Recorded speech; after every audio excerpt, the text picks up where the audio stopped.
Arthur Schopenhauer, el filósofo de la pesadumbre que creía que la vida es un ciclo interminable de deseo y sufrimiento. Su obra maestra, El mundo como voluntad y representación, desafió la fe ciega en la razón, declarando que la fuerza motriz del universo y de toda miseria humana no es Dios ni la lógica, sino una fuerza ciega e irracional que él llamó la voluntad. ¿Estás listo para ver el mundo a través de los ojos del hombre que enseñó a la filosofía a abrazar el pesimismo, influenciando todo desde Nietzsche hasta la psicología moderna? Basándose en el idealismo de Kant, Schopenhauer propuso una metafísica más pesimista en el mundo como voluntad y representación, que influyó a generaciones de filósofos, escritores y científicos. Se considera a Arthur Schopenhauer uno de los filósofos idealistas más influyentes e importantes del siglo XIX, pero en vida solamente obtuvo un modesto reconocimiento. Era un misántropo irascible y no contó con el afecto de sus contemporáneos, pero se ganó una buena reputación por sus ideas.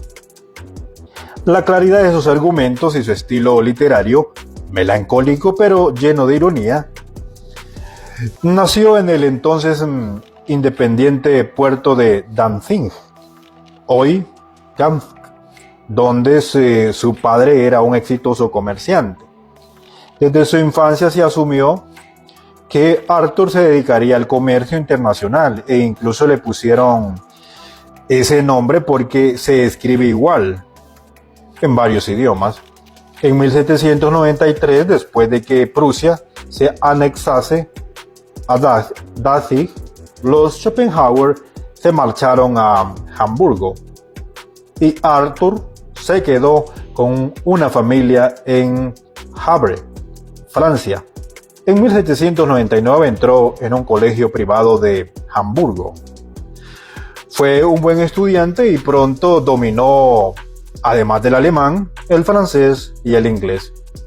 Y estudió flauta, lo que inició su gran amor por la música. A pesar de sus grandes actitudes por deferencia a los deseos de su padre, en 1804 dejó la escuela y se convirtió en aprendiz de un comerciante de Danzig. La noticia de la muerte de su padre, presuntamente por suicidio, interrumpió su carrera. Regresó a Hamburgo para estar con su madre, Johanna, y su hermana Adele, y después continuó con su aprendizaje. Tras el cierre del negocio de su padre, Johanna y Adele se trasladaron a Weimar, pero Schopenhauer perseveró en Hamburgo, aunque después de 2 años aburridos y frustrantes también él se fue de la ciudad. En su caso, entró en el Gymnasium de Gotha para preparar su acceso a la universidad. Al principio se adaptó bien a la vida académica, pero su entusiasmo inicial fue breve. Horrorizado por un poema satírico dirigido a uno de sus profesores, abandonó con asco la escuela. Para obtener los requisitos de acceso a la universidad, recibió lecciones privadas en Weimar, donde no compartía domicilio con su madre, pues su relación con ella siempre resultó bastante incómoda. Se sentía ofendido por la rapidez de Johanna para olvidar la muerte de su marido en su ambición como novelista y anfitriona de un salón literario. Con cierta razón consideraba que era simplemente una aficionada y envidiaba su lugar en el primer plano del mundo literario.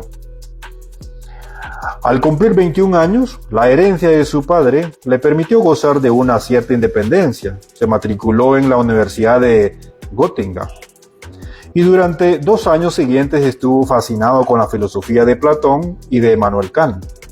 Esto lo animó a continuar sus estudios en la Universidad de Berlín. donde asistió a las clases de Johann Fichte sobre Kant y de Friedrich Schleiermacher sobre teología. En 1813 se mudó a Rudolstadt, cerca de Weimar, para escribir su tesis doctoral, lo cual empeoró aún más su relación con su madre, que consideraba las tesis incomprensibles. Schopenhauer estaba enfurecido por sus opiniones y por su relación con un joven inquilino. Sus cada vez más violentas peleas condujeron a una irreversible ruptura de comunicaciones en 1814, tras lo cual no volvieron a verse más. Schopenhauer abandonó Weimar y se instaló en Dresde, donde trabajó en serio en sus escritos filosóficos, partiendo del idealismo trascendental de su héroe Kant. Aunque ahí donde Kant distingue entre el mundo fenoménico y neuménico, como lo experimentamos o como es en sí mismo, Schopenhauer califica estos dos aspectos de la realidad como mundos de representación, como nos representamos o cómo representamos el mundo, y de voluntad, la universal fuerza subyacente y pasiva, de la que nuestras voluntades individuales no son más que una parte. Entre 1814 y 1818 terminó el primer borrador de su obra mayor, El mundo como voluntad y representación, en el que presentaba meticulosamente los argumentos de su concepción del universo. El libro también se centraba en la absoluta facilidad de buscar la satisfacción personal en un mundo movido por una voluntad universal desapasionada e invencible, una actitud similar a la de los textos filosóficos indios que estaba leyendo por entonces. El libro recibió poca atención fuera del mundo filosófico y Schopenhauer quedó desilusionado por la tibia recepción. En 1818 también se enfrentó a una serie de problemas personales. Una joven sirvienta dio a luz a una hija ilegítima suya que murió a los pocos meses, y una crisis bancaria de Danzig provocó el colapso de la fortuna familiar. Incapaz ya de seguir con su fallida carrera como escritor, obtuvo un puesto de profesor en la Universidad de Berlín gracias a una recomendación facilitada por George Hegel. A pesar de que consiguió el trabajo gracias a Hegel, Schopenhauer no podía ocultar su desprecio por este, que, según él, apenas comprendía el idealismo de Kant. Resentido por el éxito de Hegel, Schopenhauer programó sus clases en Berlín para que coincidiera con las de Hegel y así arrebatarle estudiantes. Pero el tiro le salió por la culata, pues muy pocos estudiantes se presentaron y la carrera académica de Schopenhauer quedó permanentemente eclipsada por su rival, lo que hizo que se retirara de la enseñanza. Schopenhauer buscó consuelo en la música y pasaba sus tardes en Berlín en conciertos, en el ballet y en la ópera. En 1821 conoció a la joven cantante Caroline Meddon, con la que tuvo una relación intermitente durante 10 años. Aparte de su famosa misoginia, Schopenhauer se sentía incómodo con las relaciones íntimas de cualquier tipo. Nunca se casaron, aunque tuvieron un hijo juntos. Tras un periodo de varios viajes, Schopenhauer regresó a Berlín en 1825 y descubrió que un incidente olvidado había vuelto para atormentarlo. 4 años antes había tenido una discusión con su vecina, Caroline Louise Marquet, que terminó en un altercado durante la cual la mujer afirmaba haber resultado herida. El caso se desestimó entonces, pero más tarde se anuló el veredicto y Schopenhauer fue condenado a pagar daños y perjuicios a Margaret por el resto de su vida. La mujer murió en 1852, evento marcado en el libro de cuentas de Schopenhauer como Ovid Annus, Abit Onus, muerta la vieja, adiós la deuda. Un ejemplo de su ingenio lingüístico que suele quedar eclipsado por su pesimismo. Una epidemia de cólera en Berlín llevó a Schopenhauer a trasladarse a Frankfurt del Meno en 1831 y dejó en Berlín a su pareja, Caroline, y al hijo de ambos. El filósofo de 43 años decidió entonces vivir solo, cosa que cumplió excepto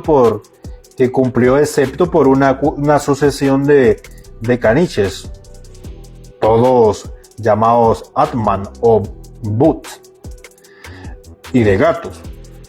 Continuó escribiendo artículos y libros y publicó 2 ediciones revisadas y ampliadas del El mundo como voluntad y representación, pero siguió siendo virtualmente ignorado, excepto por unos pocos pensadores de ideas similares, hasta la década de 1850. Cuando publicó sus ensayos bajo el título de Parerga y Paralipomena, aprendices y omisiones, su salud, que había sido buena durante toda su vida, comenzó a fallarle en 1860.